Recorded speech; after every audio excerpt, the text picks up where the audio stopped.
بسم الله الرحمن الرحيم الحمد لله والصلاة والسلام على رسول الله. We continue reading from Imam Al-Ghazali's جواهر القرآن ودر the jewels of the Quran in spares. We have reached verses 49 and 50 of Surah Al-Ma'idah, the table. The very last verse was verse 35. So we have some 14 verses between the last selection and these two verses. And I think if we read these two verses first and then go back to some of the previous verses, the in-between verses, it might help us to understand the context. أعوذ بالله السميع العليم من الشيطان الرجيم. بسم الله الرحمن الرحيم.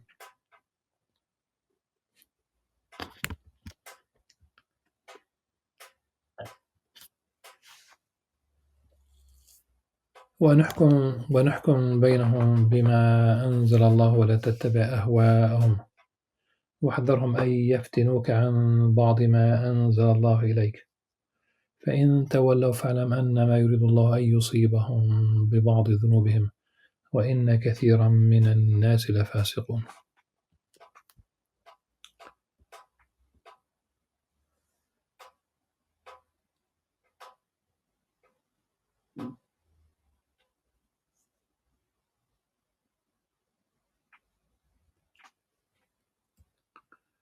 أفحكم الجاهلية يبغون ومن أحسن الله حكما لقوم يوقنون. And judge between them, O Prophet, judge between them, addressing the Prophet ﷺ, by what Allah has revealed, and do not follow their desires. And beware so they do not lure you away from some of what Allah has revealed to you. If they turn away from Allah's judgment, then know that it is Allah's will to repay them for some of their sins, and that many people are indeed rebellious. Is it the judgment of Jahiliyyah, of pre-Islamic ignorance?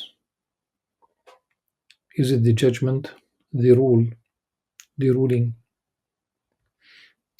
of the pre-Islamic period that they seek? أَفَحُكْمَ الْجَاهِلِيَّةِ يَبْغُونَ. Who could be a better judge than Allah for people of sure faith?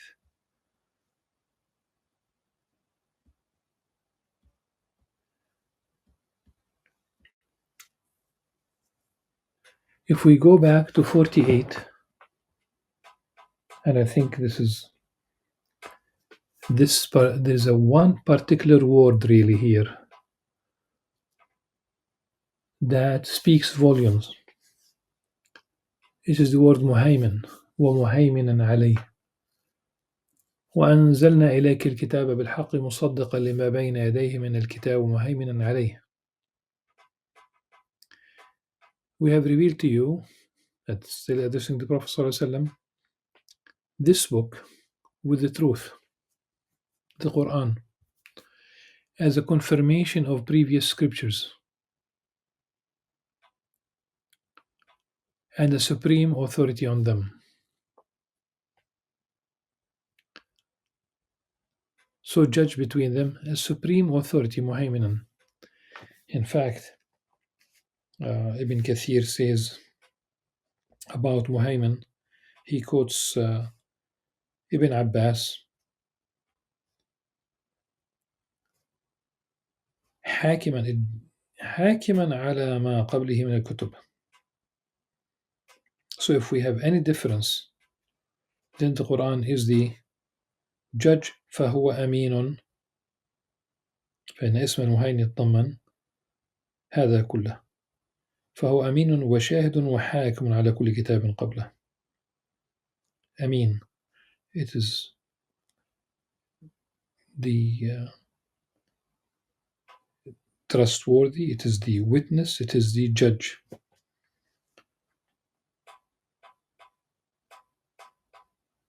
In its relationship to any previous scripture.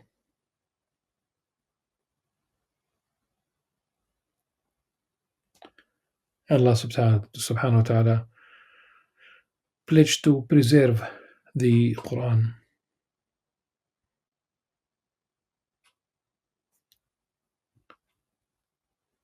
So we have revealed to you this book with the truth as a confirmation of previous scriptures and the supreme authority on them, on وَمُهَيْمِنًا عَلَيْهِ. Let me give a couple of examples. The messengers, the prophets of Allah subhanahu wa ta'ala,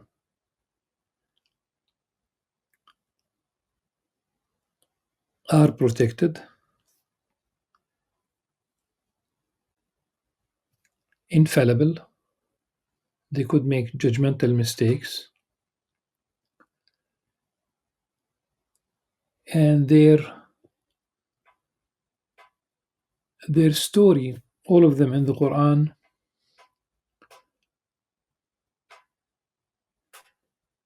never includes any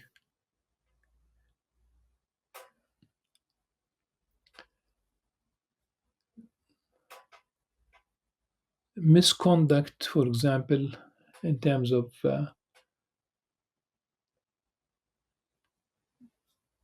behavior. Maybe immediately, if we say, give an example of Sayyidina Lut alayhi salam. Lut alayhi salam, I will mention the biblical story. The biblical story is that after the punishment of his people, and it was about homosexuality and not about hospitality, even the biblical narrative,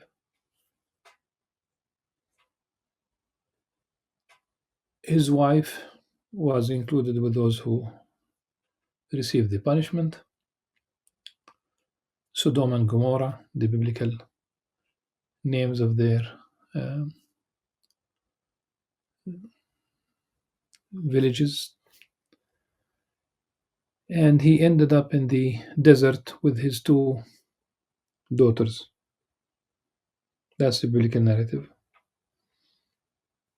They, the daughters spoke amongst themselves, one to the other.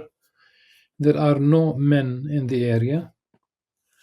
They gave wine to their father, to Sayyidina Lut alayhi salam, so he got drunk, and the elder sister slept with him, with her father, the first night, and then the younger one the second night.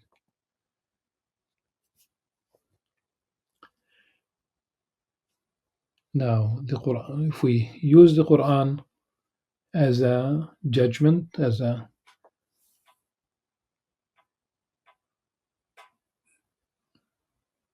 criterion, as the authority on that which was, and we say it cannot be revealed. It cannot be revealed. It cannot be the case. That story doesn't really, it shouldn't be there. That story shouldn't be there. And that's not the only case of sexual misconduct.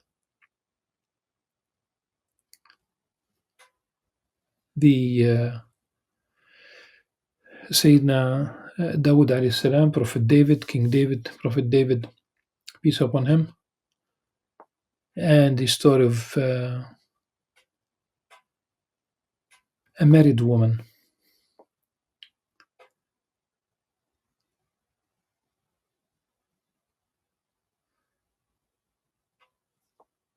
That should not be also should not be there. Judah and his daughter-in-law.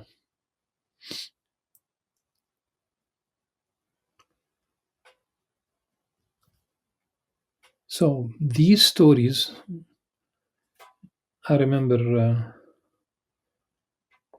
a Muslim scholar who said that because of the stories of these stories of sexual misconduct, the Bible could be censored.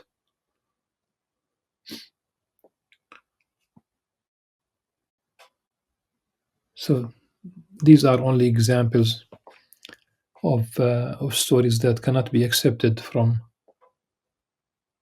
based on the Quran being the criterion that in the Quran the prophets would not really behave as such.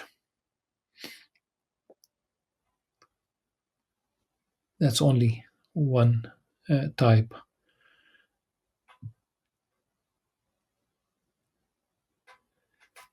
There are other verses. We have 3 verses, and these 3 verses include وَمَنْ لَمْ يَحْكُمْ بِمَا أَنزَلَ اللَّهُ فَأُولَئِكَ هُمُ الْفَاسِقُونَ. That's 47. And those who do not judge by what Allah has revealed are the rebellious. وَمَنْ لَمْ يَحْكُمْ بِمَا أَنزَلَ اللَّهُ فَأُولَئِكَ هُمُ الظَّالِمُونَ. This is part of verse 45. And those who do not judge by what Allah has revealed are truly the wrongdoers. And part of verse 44. وَمَنْ لَمْ يَحْكُمْ بِمَا أَنزَلَ اللَّهُ فَأُولَئِكَ هُمُ الْكَافِرُونَ. And those who do not judge by what Allah has revealed are truly the disbelievers.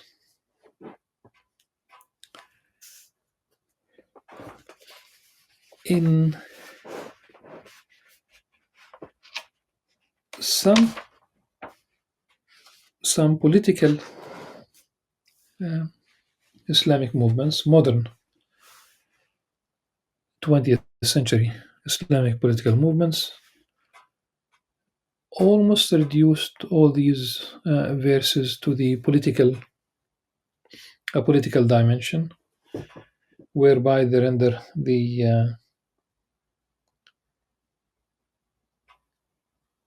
the rulings and the rulers,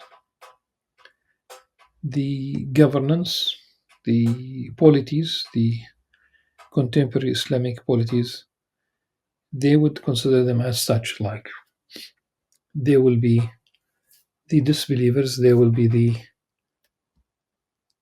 rebellious, there will be the wrongdoers.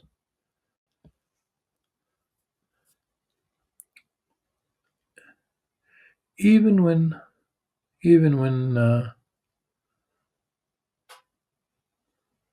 the Constitution says that Islam is a major source or is a source of the Constitution, it still allows room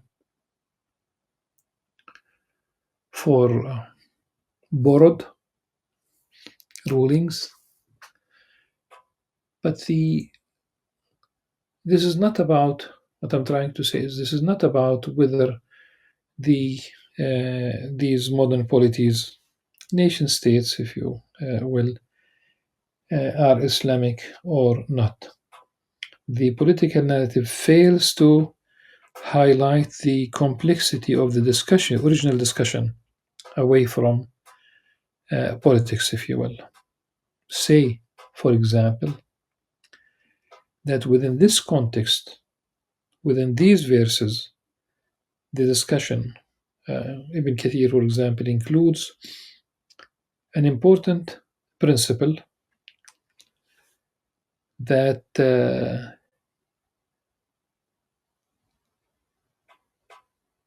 if one breaks the bone of a thigh, for example, should there be qasas, the eye for an eye? Imam Shafi'i said, لا يجب القصاص في شيء من العظام مطلقا. Once it comes to bones, it cannot be the eye for an eye principle. Abu Hanifa and his 2 students, his two وصاحباه لا يجب القصاص في شيء من العظام إلا في السن. So that you cannot apply it about any bone except a tooth, because there's a hadith that probably it could be interpreted also to exclude also the teeth. This is not a personal opinion.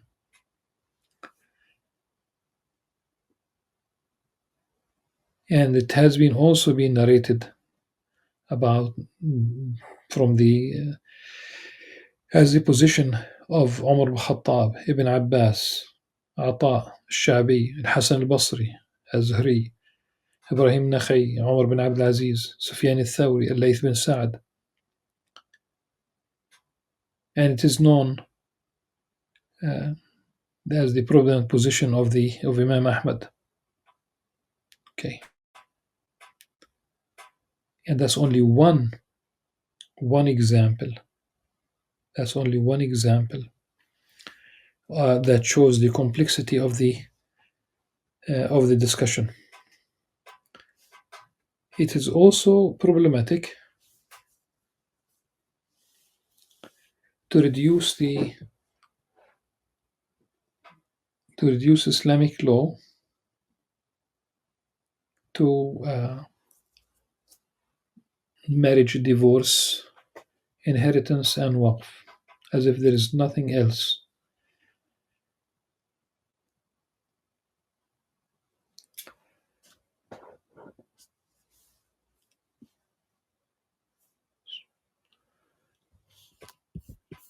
لكل جعلنا منكم شرعة منهاجا, addressing also the people of the book, that there Allah subhanahu wa ta'ala designated a law. We might have the same law, and sometimes we differ.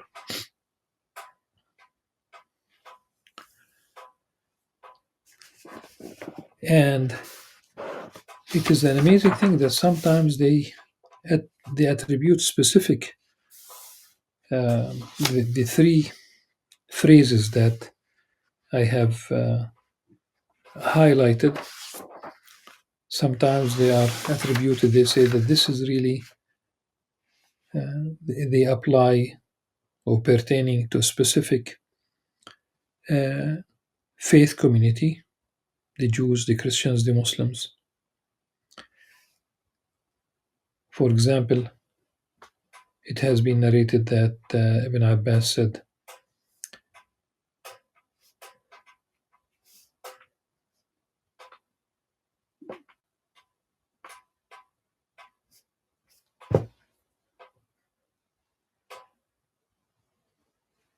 three instances. The first one, وَمَنْ لَمْ يَحْكُمْ بِمَا أَنزَلَ اللَّهُ فَأُولَٰئِكَ هُمُ الْكَافِرُونَ. قال من جحد ما أنزل الله فقد كفر ومن أقر به فهو ظالم فاسق. Whoever denies what Allah subhanahu wa ta'ala has revealed is in a state of kufr.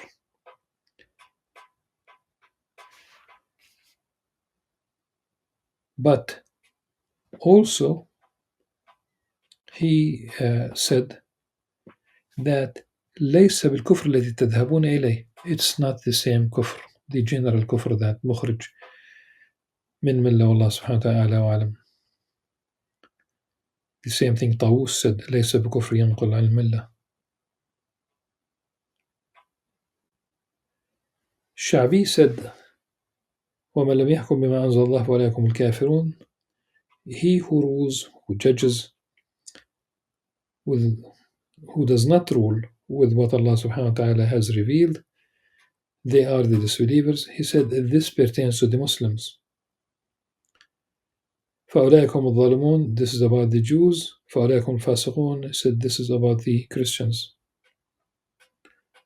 It is not about adopting any specific statement here, but I hope this simply reflects the complexity of the discussion.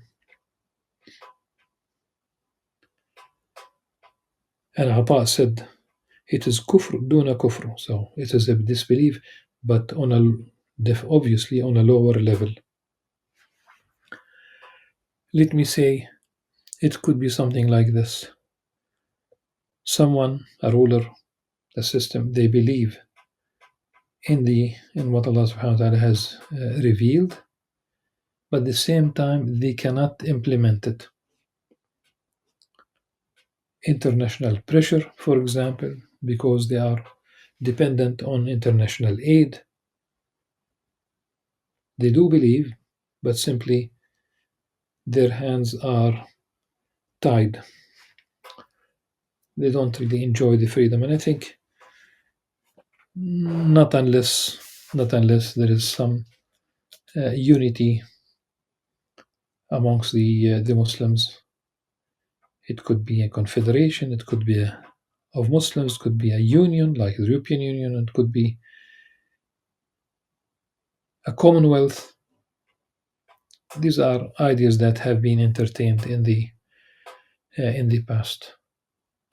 Otherwise, in verse 45, it does mention, we ordained for them in the Torah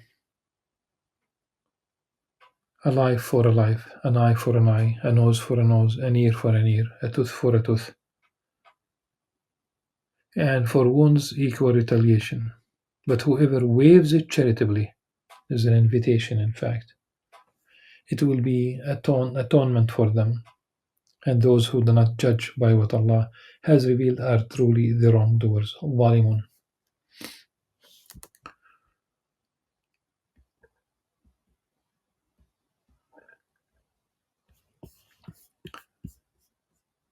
If I have succeeded in problematizing the issue, I think,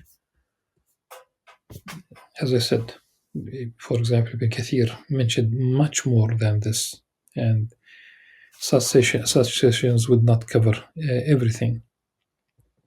But to know that it's not only Muslims.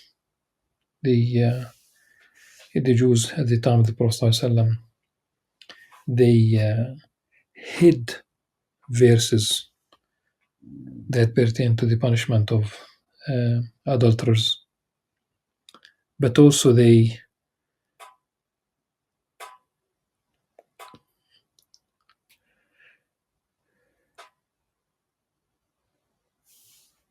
differentiated between certain tribes. They did not hold the Jewish tribes on equal footing, according to Ibn Kathir. ولا يقيدون القرظي من النظري, meaning Bani Qurayza, a Jew of Bani Qurayza versus a Jew of Bani Nadir.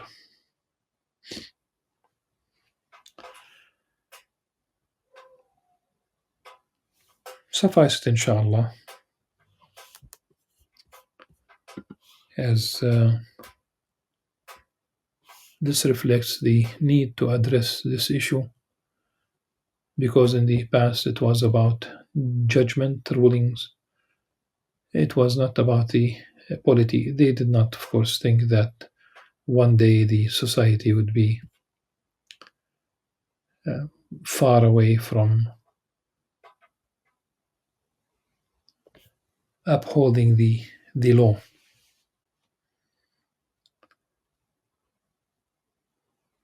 But again, should not be reduced to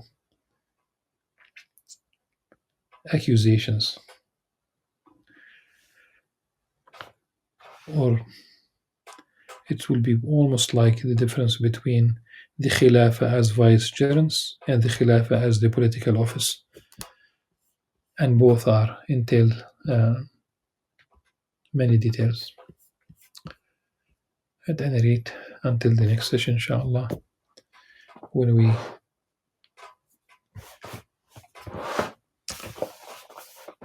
read probably the verses 83 to 85, and maybe even completely reading the verses from Surah Al-Ma'idah. Until then, subhanakallah wa bihamdik, ashhadu an la ilaha illa anta astaghfiruka wa atubu ilayk. Assalamu alaikum wa rahmatullahi wa barakatuh.